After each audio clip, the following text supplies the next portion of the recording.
Palavra da Verdade, com Hernandes Dias Lopes. Eu quero trazer hoje uma palavra de consolo para o seu coração. O texto que eu vou ler está em 1 Samuel.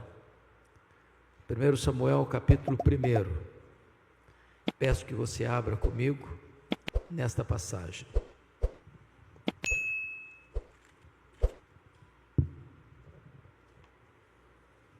Primeiro Samuel capítulo 1. Começando com o verso 1, diz assim, eu estou seguindo a versão revista e atualizada, e diz, houve um homem de Ramataim Zofim, da região montanhosa de Efraim, cujo nome era Eucana, filho de Jeroão, filho de Eliú, filho de Tou, filho de Zufi, efraimita. Tinha ele duas mulheres, uma se chamava Ana e a outra Penina. Penina tinha filhos, Ana, porém, não os tinha. Este homem subia da sua cidade de ano em ano a adorar e a sacrificar ao Senhor dos Exércitos em Siló. Estavam ali os dois filhos de Eli, Rofni e Finéias, como sacerdotes do Senhor. No dia em que Eucana oferecia o seu sacrifício, dava ele porções deste a Penina, sua mulher, e a todos os seus filhos e filhas. A Ana, porém, dava porção dupla, porque ele a amava, ainda mesmo que o Senhor a houvesse deixado estéril. A sua rival a provocava excessivamente para irritar, porquanto o Senhor lhe havia cerrado a madre. E assim o fazia ele de ano em ano. E todas as vezes que Ana subia à casa do Senhor, a outra irritava, pelo que chorava e não comia. Então Eucana, seu marido, lhe disse, Ana, por que choras? E por que não comes? E por que estás de coração triste? Não te sou eu melhor do que 10 filhos? Após terem comido e bebido em Siló, estando Eli, o sacerdote, assentado numa cadeira, junto a um pilar do templo do Senhor, levantou-se Ana e com amargura de alma, orou ao Senhor e chorou abundantemente e fez um voto dizendo, Senhor dos exércitos, se benignamente atentares para a aflição da tua serva e de mim te lembrares, e da tua serva te não esqueceres, e lhe deres um filho varão, ao Senhor o darei por todos os dias da sua vida, e sobre a sua cabeça não passará navalha. Demorando-se ela no orar perante o Senhor, passou Eli a observar-lhe o movimento dos lábios, porquanto Ana só no coração falava. Seus lábios se moviam, porém não se lhe ouvia voz nenhuma. Por isso Eli a teve por embriagada e lhe disse, até quando estarás tu embriagada? Aparta de ti esse vinho. Porém Ana respondeu, não, Senhor meu, eu sou mulher atribulada de espírito, não bebi nem vinho nem bebida forte, porém venho derramando a minha alma perante o Senhor. Não tenhas, pois, a tua serva por filha de Belial, porque pelo excesso da minha ansiedade e da minha aflição é que tenho falado até agora. Então lhe respondeu Eli, vai-te em paz, e o Deus de Israel te conceda a petição que lhe fizeste. E disse ela, acha a tua serva mercê diante de ti. Assim a mulher se foi seu caminho e comeu, e o seu semblante já não era triste. Levantaram-se de madrugada e adoraram perante o Senhor, e voltaram e chegaram à sua casa a Ramá. Eucana coabitou com Ana, sua mulher, e lembrando-se dela o Senhor, ela concebeu, e passado o devido tempo, teve um filho a que chamou Samuel, pois dizia, do Senhor o pedi. Verso 26, disse Ana a Eli, meu Senhor, tão certo como vives, eu sou aquela mulher que aqui esteve contigo orando ao Senhor.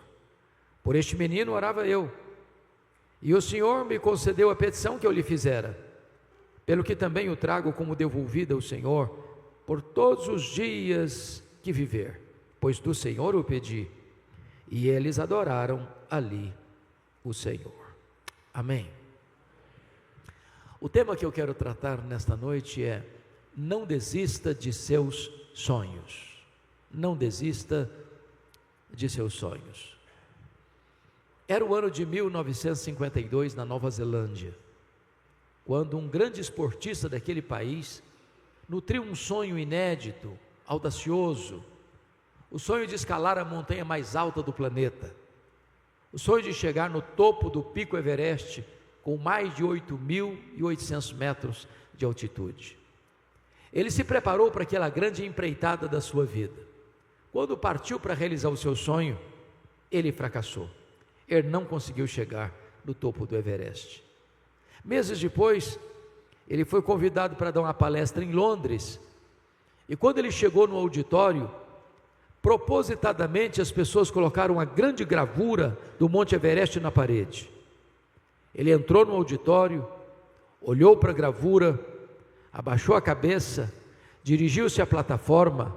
Quando passaram-lhe a palavra, por um momento, ele esqueceu o seu auditório, voltou-se para a gravura e disse: Monte Everest, da primeira vez tu me derrotaste, tu não podes crescer mais, mas eu ainda estou crescendo, da próxima vez eu te vencerei. 6 meses depois, Edmund Hillary era o primeiro homem da história da humanidade a chegar no topo do pico Everest, deixando para nós um legado: não desista de seus sonhos. Eu sei que todos nós aqui temos sonhos. Quem não sonha não vive. Quem desistiu de sonhar, desistiu de viver. Mas é provável que neste auditório haja alguém que já perdeu os seus sonhos mais bonitos pelas estradas da vida. Talvez haja entre nós quem já viu os seus sonhos mais belos se transformando em pesadelo. Quem sabe até mesmo haja alguém aqui nesta noite que já desistiu de seus sonhos, que já enterrou os seus sonhos, que já colocou no túmulo de seus sonhos uma lápide: aqui jaz os meus sonhos.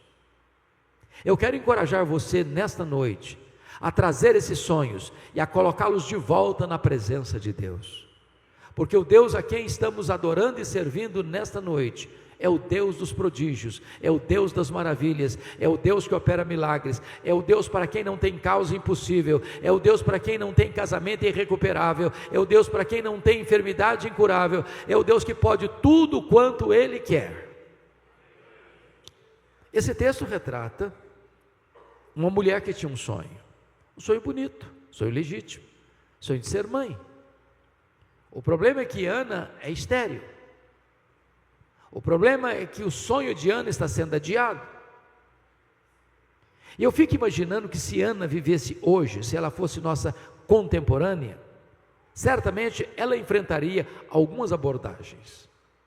Acho que a primeira delas seria esta: Ana, você é uma mulher tão crente, você vai tanto à casa de Deus, você ora tanto, você está estéril, tem coisa errada na sua família. Você tem que fazer uma análise mais exaustiva da sua árvore genealógica, porque é provável que haja uma maldição hereditária incrustada aí na sua família, e enquanto essa maldição não for quebrada, você não vai ser curado. Só que o problema de Ana não era a maldição hereditária. Se Ana vivesse hoje, talvez alguém parecido com os amigos de Jó diriam para ela: Ana, ninguém sofre sem causa. Para você estar sofrendo, você deve ter feito alguma coisa errada. Enquanto você não confessar o seu pecado, você não vai ser curada. Só que o problema de Ana não era pecado escondido. Se Ana vivesse hoje, talvez alguém mais audacioso chegaria para ela dizendo o seguinte: Ana, deve ter algum demônio da esterilidade escondido aí na sua vida. O que você precisa fazer é ir num culto de libertação. Só que o problema de Ana não era demônio. Dá uma olhadinha no versículo 5. Está escrito aí que o próprio Deus a deixou estéril. Dá uma olhadinha no verso 6. Está escrito aí que o próprio Deus cerrou a sua madre, de tal maneira que a doença de Ana não tem a ver com maldição hereditária, não tem a ver com pecado, não tem a ver com demônio. A doença de Ana tem a ver com Deus. Bom, isso parece que dá um nó na nossa cabeça, porque se Deus é bom, e Deus é, se Deus tem o melhor para nós, Ele tem. Se Deus quer o melhor para nós, Ele quer. Então, como Deus pode adiar os nossos sonhos, e os nossos sonhos mais legítimos? É sobre isso que quero conversar um pouco com vocês. Em primeiro lugar, Deus adia os nossos sonhos para nos ensinar a grande verdade de que o Deus das bênçãos é melhor do que as bênçãos de Deus. A maior necessidade nossa não é da bênção, é do abençoador. Não é da dádiva, é do doador. Não é de coisas, é de Deus. Nós poderíamos ter todas as dádivas de Deus, podíamos ter saúde, família, amigos, prestígio, dinheiro, sucesso profissional. Mas se nós não temos Deus, tudo isso não é capaz de preencher o vazio do nosso coração. A maior necessidade nossa, portanto, é do próprio Deus. Porque o sonho de Ana foi adiado, ela passa a buscar a Deus como nunca buscara antes. Ela passa a ter experiências com Deus como nunca tivera antes. Às vezes Deus adia os nossos sonhos, para que nós coloquemos Ele, Deus, no topo do nosso coração, da nossa vida e da nossa agenda. Segundo lugar, por que Deus adia os nossos sonhos? Deus adia os nossos sonhos para nos ensinar que tudo o que temos, tudo o que somos, veio de Deus, é de Deus e deve ser devolvido para Deus. Ana disse para Eli: por este menino orava eu, pelo que o trago como devolvido ao Senhor por todos os dias da sua vida. Notem isso, se Ana não tivesse esse entendimento, ela teria feito de Samuel um ídolo na sua vida. A vida dela estaria gravitando ao redor de Samuel. Mas porque ela entendeu que Samuel viera de Deus, que Samuel pertencia a Deus, ela não tem dificuldades de devolver Samuel para Deus. Aliás, quando ela pede um filho para Deus, ela não pede para ela. Se tu me deres um filho varão, ao Senhor o darei por todos os dias da sua vida. Mesmo sabendo que Eli já era um sacerdote idoso, mesmo sabendo que os filhos de Eli, Rofini e Finéias, não eram homens fiéis a Deus, ela não titubeia, ela não retrocede, ela não recua, e ela cumpre o seu compromisso com Deus e consagra o seu filho para Deus. Entendamos isso. Às vezes nós pedimos para Deus uma bênção e Deus não a concede, e aí nós transformamos a bênção num ídolo. Nós substituímos o doador pela dádiva, o abençoador pela bênção.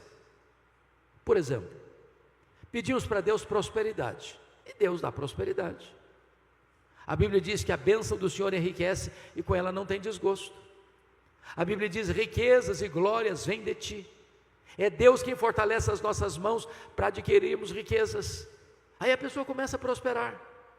Todo ano acrescenta mais um item no seu imposto de renda, mais um carro, mais um sítio, mais um lote, mais um apartamento, mais uma casa, mais um investimento, mais dinheiro no banco.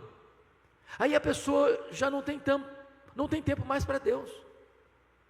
Ela não pode vir numa reunião de oração da igreja mais, ela não pode frequentar um pequeno grupo mais, ela não pode vir numa vigília de oração mais, porque ela está tão ocupada cuidando das bênçãos de Deus, que ela não tem tempo mais para Deus.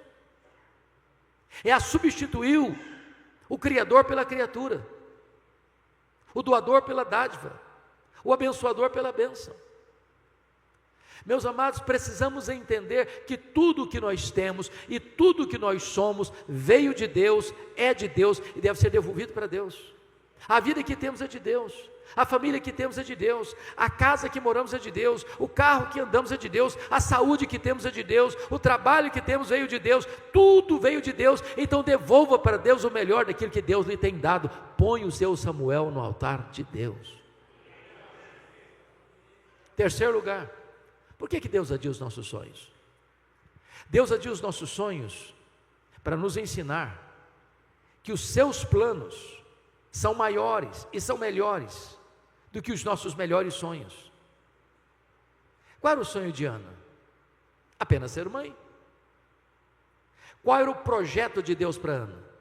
É que ela fosse mãe do maior profeta, do maior sacerdote, do maior juiz de Israel, do homem que haveria de trazer de volta a nação apóstata para a presença de Deus.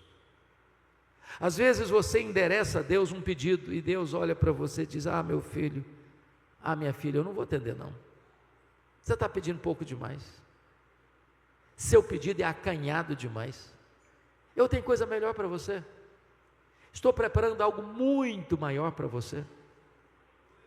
Os pensamentos de Deus são mais altos do que os nossos pensamentos. Os planos de Deus são mais elevados que os nossos planos.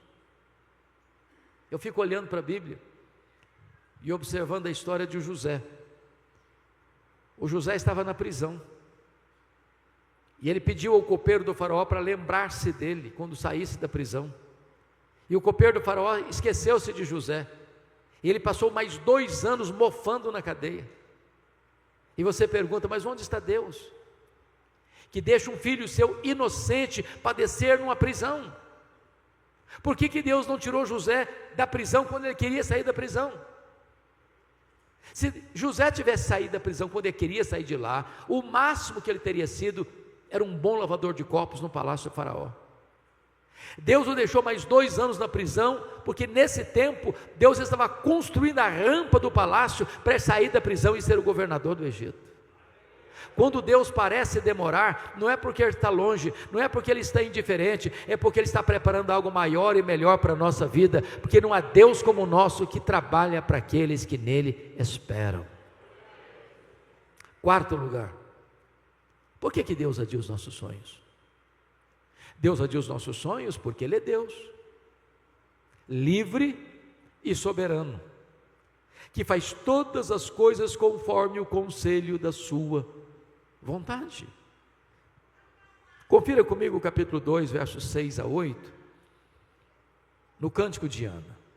Ela diz assim: o Senhor é o que tira a vida e a dá, faz descer à sepultura e faz subir. O Senhor empobrece e enriquece, abaixa e também exalta. Levanta o pobre do pó e desde o monturo exalta o necessitado, para o fazer assentar-se entre príncipes. Pelas minhas andanças por esse Brasil, vejo às vezes algumas coisas, pastor Júlio, que me incomodam muito. Às vezes, em nome de uma fé robusta, algumas pessoas beiram a blasfêmia. Quando chegam para Deus com petulância e dizem: Deus, eu proíbo, Deus, eu ordeno, Deus, eu decreto, e ai de Deus se não atender. Até parece que essas pessoas estão assentadas num alto e sublime trono, e Deus está no escabelo de seus pés. Mas que tolice, que meninice espiritual.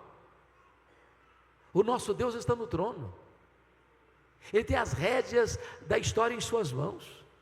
Ele quem dá vida, Ele quem tira a vida, Ele quem exalta, Ele quem rebaixa, Ele quem põe no trono, Ele quem tira do trono, Ele quem pega o pobre e do monturo e o faz assentar-se entre príncipes. Ele não pode ser colocado contra a parede, Ele não pode ser pressionado, Ele não está acuado, Ele é soberano, Ele é livre, Ele é o todo-poderoso Deus, que faz todas as coisas conforme o conselho da sua vontade, e não precisa pedir licença para fazer. Por outro lado, há aqueles que, em nome de uma ortodoxia, caminham para o erro, ao afirmar que não, o tempo dos milagres ficou lá no período dos apóstolos, hoje não tem mais. Mas o Deus a quem servimos não se aposentou, Ele não vestiu um pijama, Ele não está numa cadeira de balanço, Ele não está senil, Ele é o mesmo ontem, hoje, para sempre o mesmo. Ele tem o mesmo poder, Ele age quando Ele quer, em quem Ele quer, da forma que Ele quer, para o louvor da sua própria glória, e não precisa pedir licença para nós. Ele é soberano. Eu fico olhando Ana, como mulher crente que era, certamente também esclarecida. Então Ana deve ter buscado todos os recursos da medicina para cuidar da sua saúde. Não é pecado você procurar os recursos da medicina,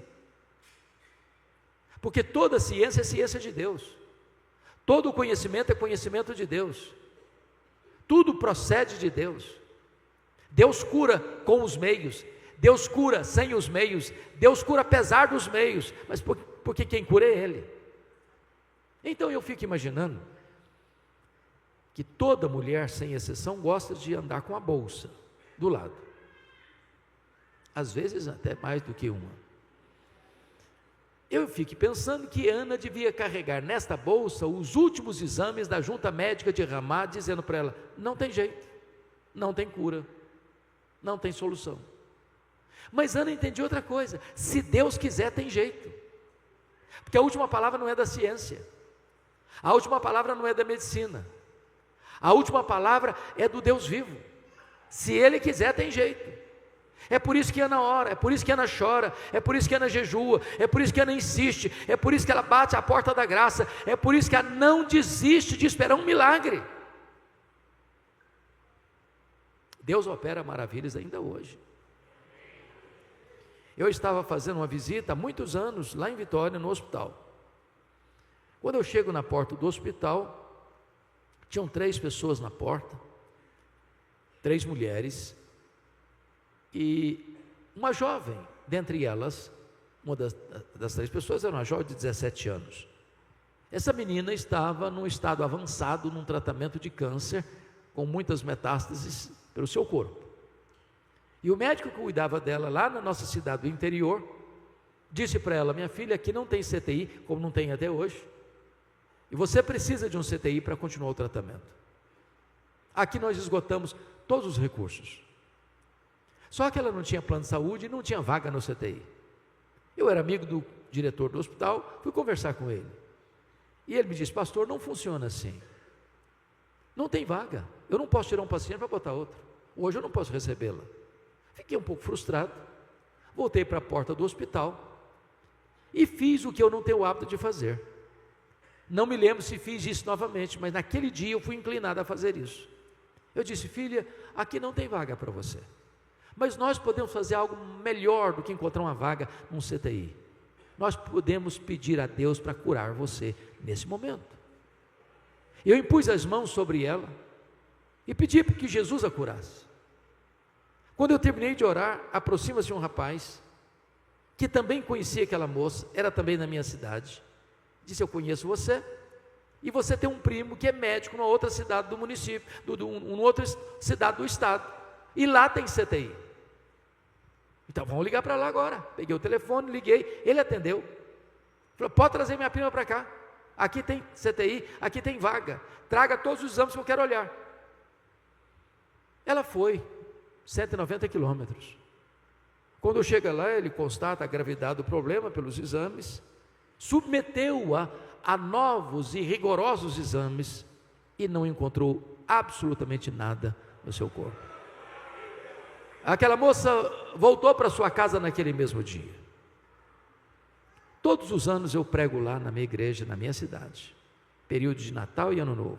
O ano passado, pregando lá, terminado o culto, fomos tirar algumas fotos com algumas pessoas. Aproxima-se uma jovem senhora, bonita inclusive, dos seus 37, 38 anos, e fez-me uma pergunta que nunca se deve fazer a um pastor. E a pergunta é esta: o senhor se lembra de mim? Nunca faça essa pergunta a um pastor, porque vai constrangê-lo. Eu olhei para ela, tornei a olhar, e disse: a senhora me perdoe, mas eu não estou lembrando da senhora não. Ela me respondeu: eu sou aquela moça que o senhor orou há 20 anos, lá na porta do hospital. Jesus me curou naquele dia, e nunca mais eu tive qualquer sintoma da doença. Jesus me curou. O que eu estou lhe dizendo é que se Jesus quiser, tem jeito. Não estou falando que todas as pessoas pelas quais eu, você, ou o pastor Júlio, ou qualquer de nós aqui vai orar e que vai ser curado, não estou afirmando isso. O que eu estou afirmando é que se Deus quiser, tem jeito. Então não desista de seus sonhos, lute por eles, ore por eles, chore por eles, jejue por eles. Não desista de ver Deus fazendo algo extraordinário na sua vida. Mas agora,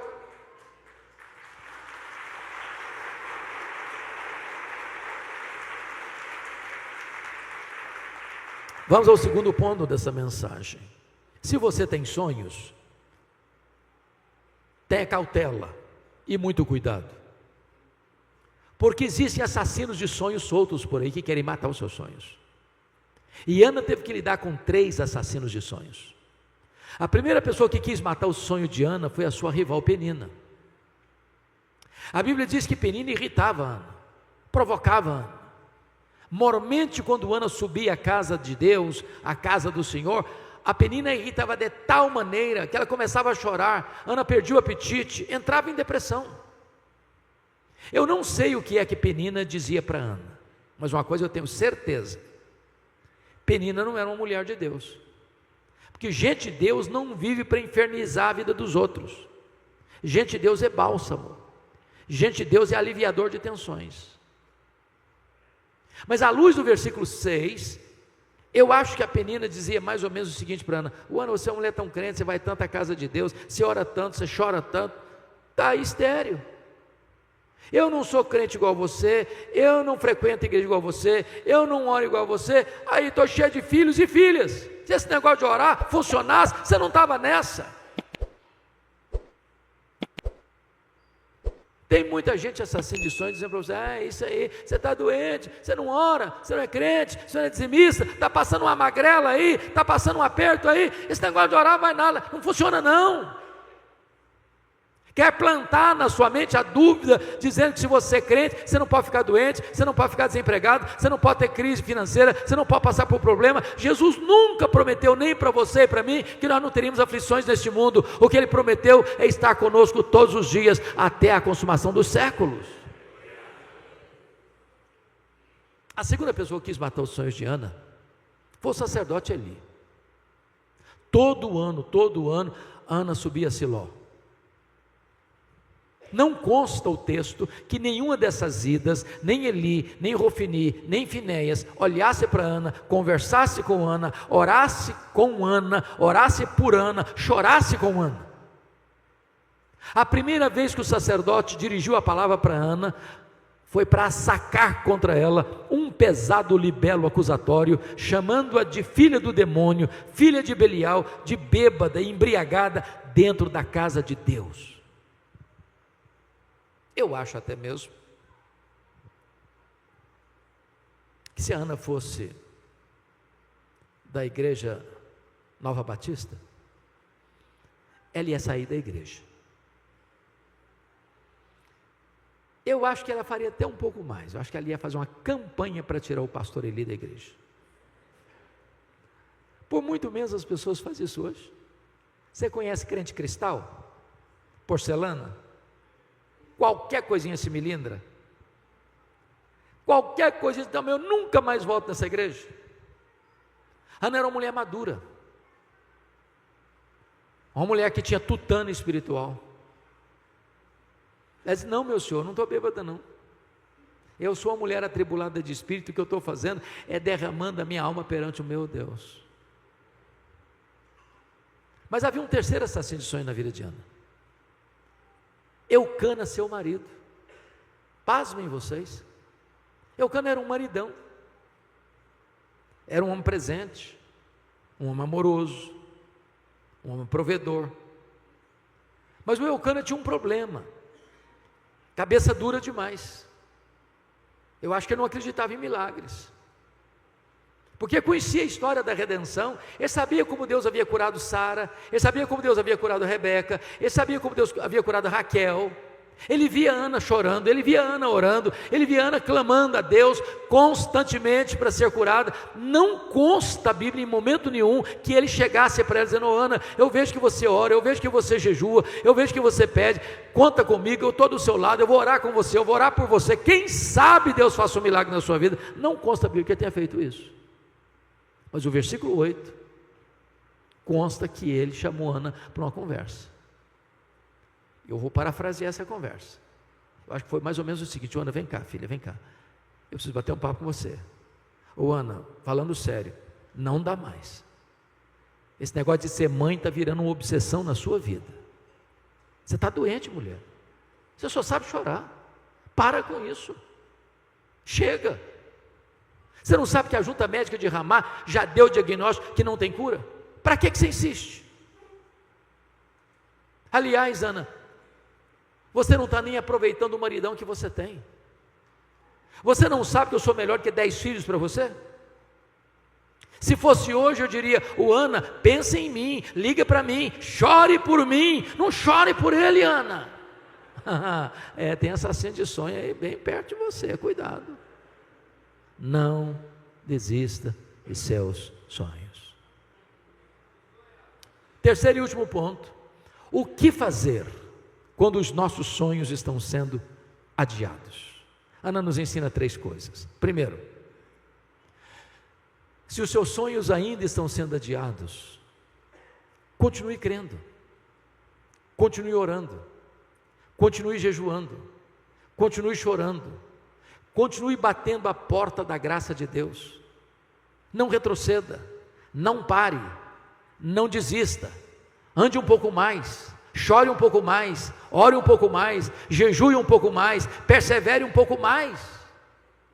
Tem gente que joga a toalha cedo demais, tem gente que desiste no meio da caminhada, tem gente que para no limiar da terra prometida.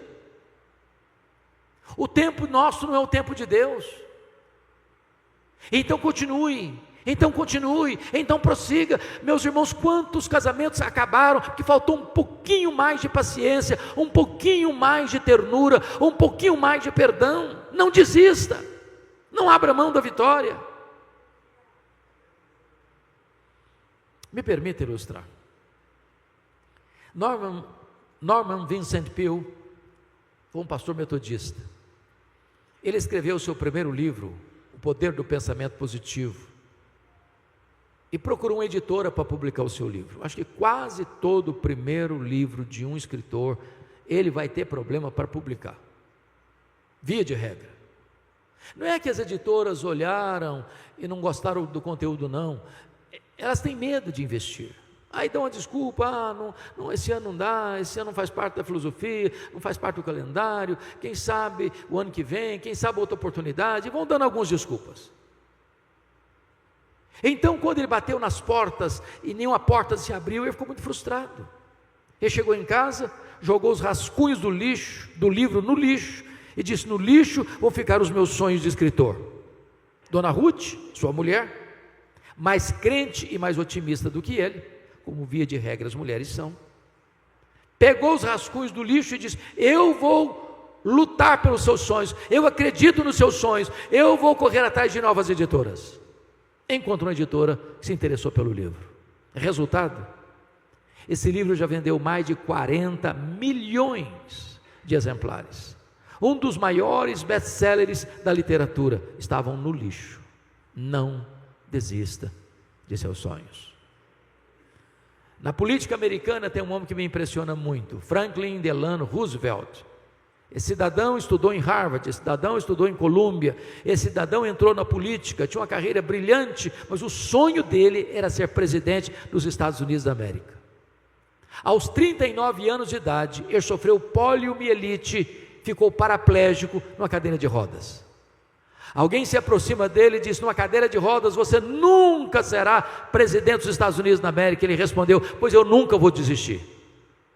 Foi o único homem até hoje na história americana que foi eleito e reeleito presidente dos Estados Unidos da América 4 vezes consecutivas numa cadeira de rodas. Não desista de seus sonhos. A segunda coisa que Ana fez, quando o seu sonho foi adiado, é que ela creu na promessa da palavra de Deus, conforme o versículo 17. Isso me impressiona, pastor Júlio, porque o sacerdote ali acabara de falar uma tolice para Ana, chamando-a de bêbada, dentro da igreja. Essa palavra Ana não hospedou no coração. Eu já vi tantas vezes nos meus 43 anos de ministério, quanta gente doente emocionalmente, porque um dia escutou uma palavra envenenada do pai, da mãe, do marido, da esposa, do patrão, e aquilo adoeceu a alma. Me permita dizer uma coisa: se alguém proferir uma palavra envenenada para azedar a sua vida, não acolha essa palavra. Você não é o que as pessoas dizem que você é.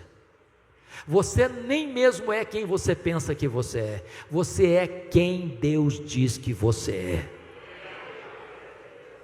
Mas agora esse homem abre a boca, e ele é um profeta de Deus, quando diz para Ana: vai em paz para a tua casa, e o Deus de Israel te conceda a petição que lhe fizeste. Essa palavra é boa, essa palavra ela acolheu no coração, e essa palavra trouxe 2 curas para Ana.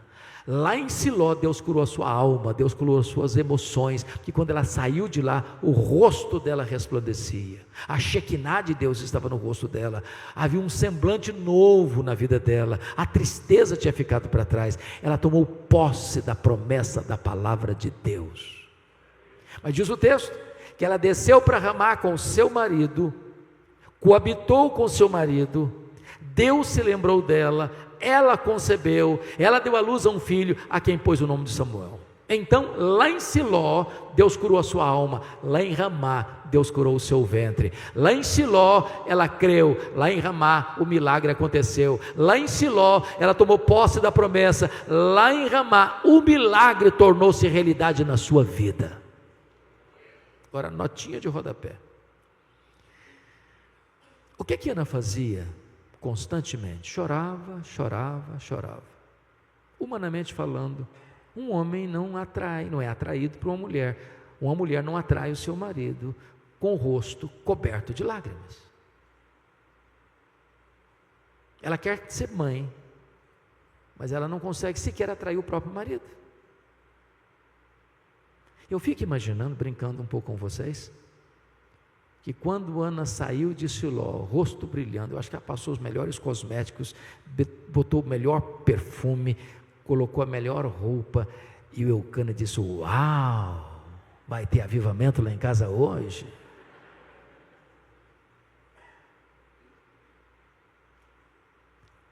Deus se lembrou dela.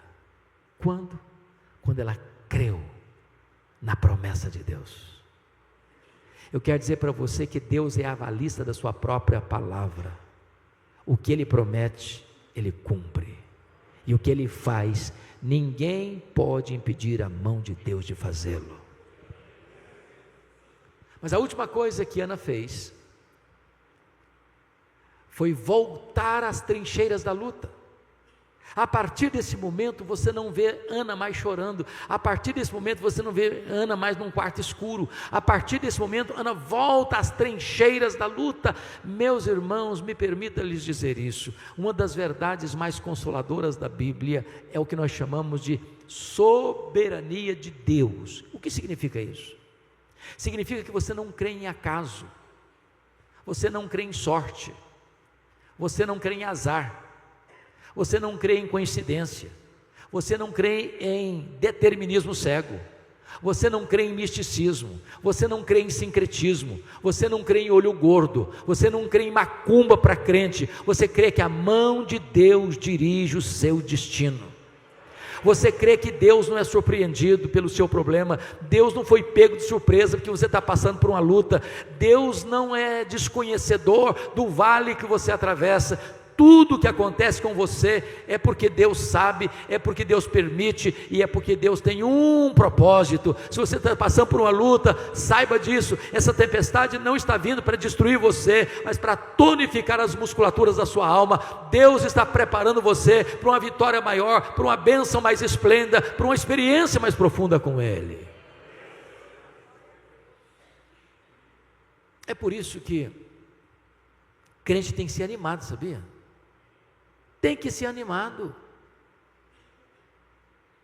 O crente é aquele que pode dizer assim: este é o dia que o Senhor fez, alegremo-nos e regozijemo-nos nele. Há um escritor que, e não obstante não ser evangélico, eu gosto de ler.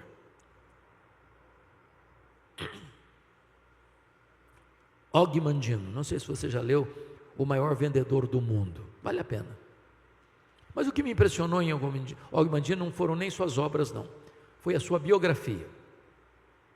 Aos 35 anos ele estava falido, bêbado, caído numa sarjeta, abandonado pela mulher, pensando em suicídio.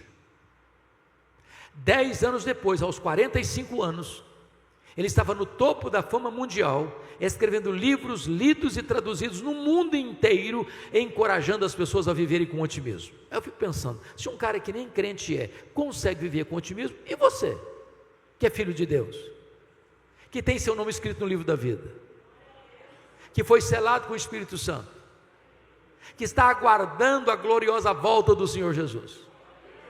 Você tem que ser animado, meu irmão. Para de reclamar da vida. Mas o Og Mandino, no seu livro autobiográfico, dá uma boa dica para você começar o seu dia animado.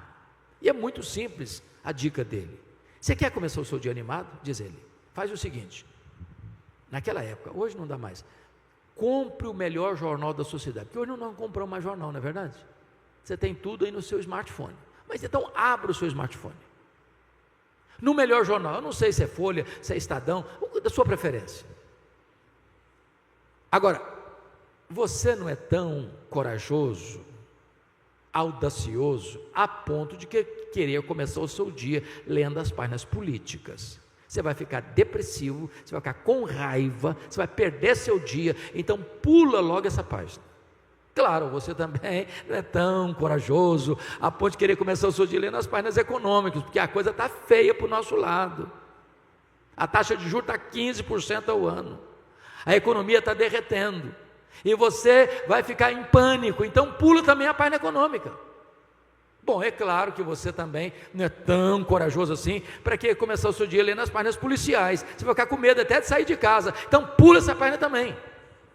Bom, claro, você também não vai querer começar o seu dia lendo as páginas esportivas, de repente você é corintiano, não conseguiu ir para a Copa, está passando uma crise madonha, e aí você vai ficar triste, deprimido, então pula também essa página. Você quer começar o seu dia animado mesmo? Diz ele, começa lendo a página do obituário, a lista das pessoas que morreram. Só um detalhe, você tem que ler tudo. Tudo. Lê nome grande, não, porque tudo. Quando você terminar essa leitura, você vai descobrir algo fantástico. Você vai descobrir que o seu nome não está nessa lista. Você vai descobrir que as pessoas que estão nessa lista dariam tudo para estar no seu lugar.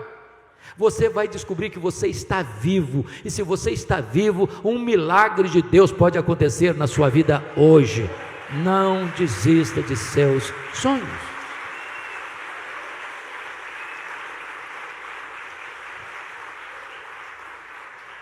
Esta mensagem tem um sabor muito especial para mim, porque eu sou fruto de um sonho. Meus pais moravam numa região muito pobre do interior do Espírito Santo, nos idos de 1958. Minha mãe estava grávida do seu último filho, estado adiantado de gravidez. Não tinha carro, não tinha estrada, não tinha médico.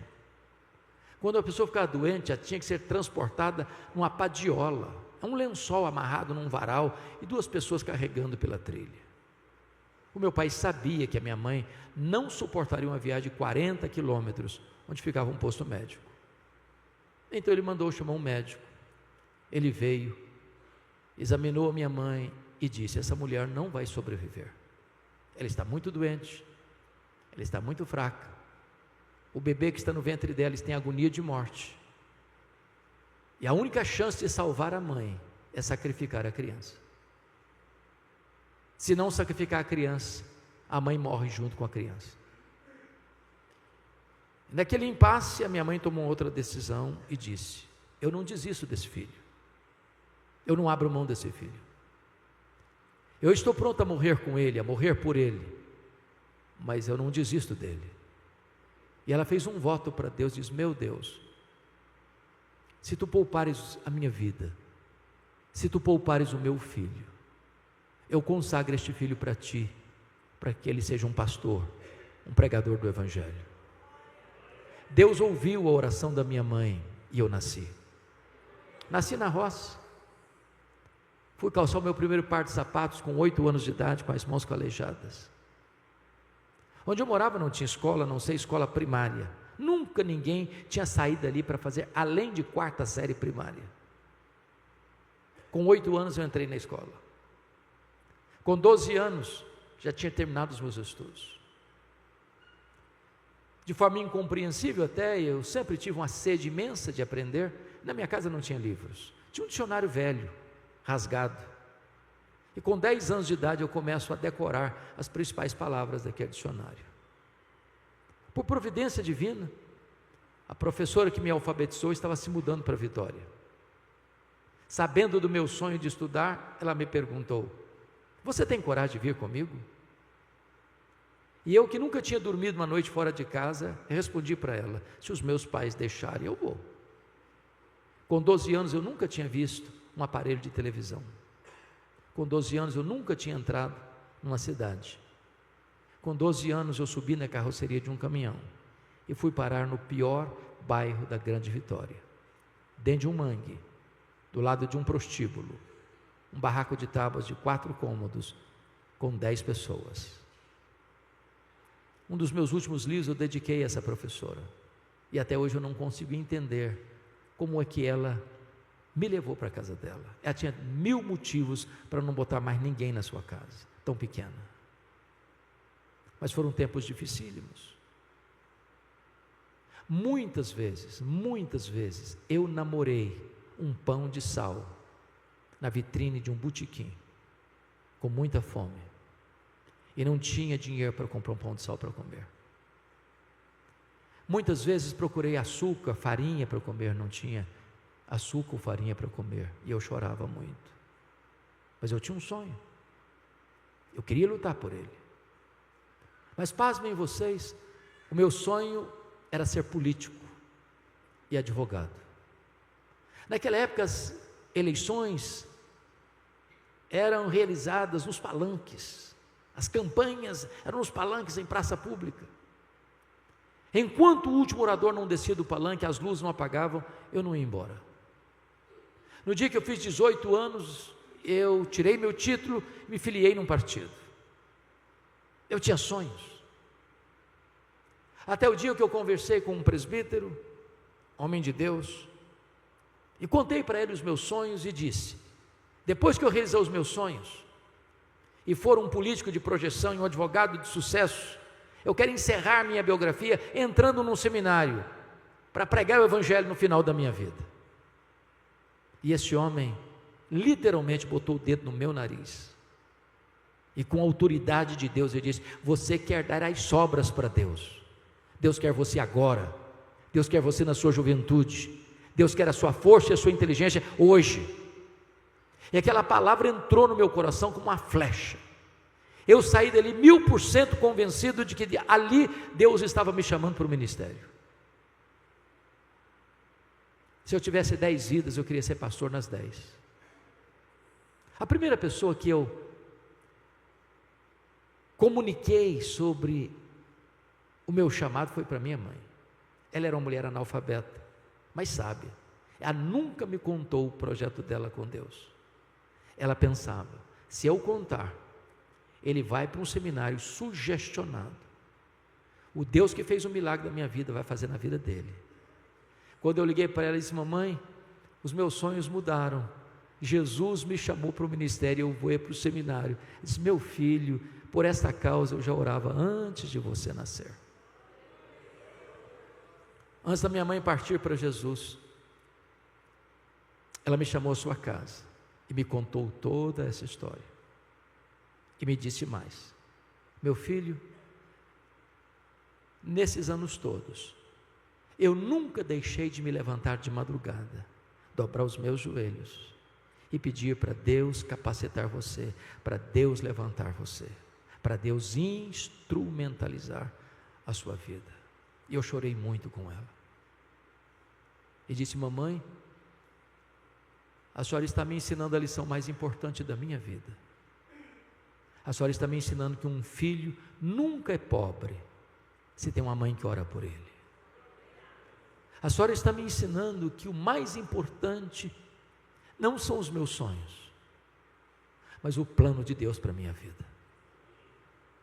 Então eu quero encerrar minha mensagem na contramão do meu tema e dizer a você: desista de seus sonhos.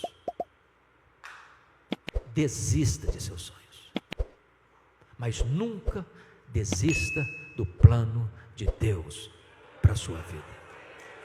Que Deus abençoe.